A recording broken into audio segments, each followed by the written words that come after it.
Facciamo quello che possiamo, infatti pensare per dopo non è promesse, anche no.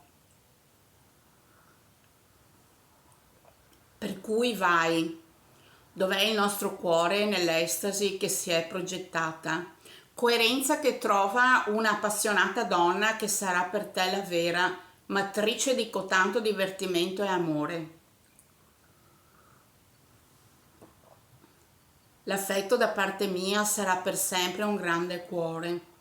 Voluta una donna che stima e ha accolto un uomo di valori e semplice, che in modo passionale ha ascoltato chi sa più di lui e loro. Insieme saranno una coppia.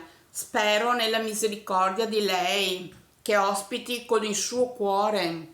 Dedico la tua vita in trasparenza a codella che è per te possibilità e occasione di meraviglia. Cordiale ciao. Kiss.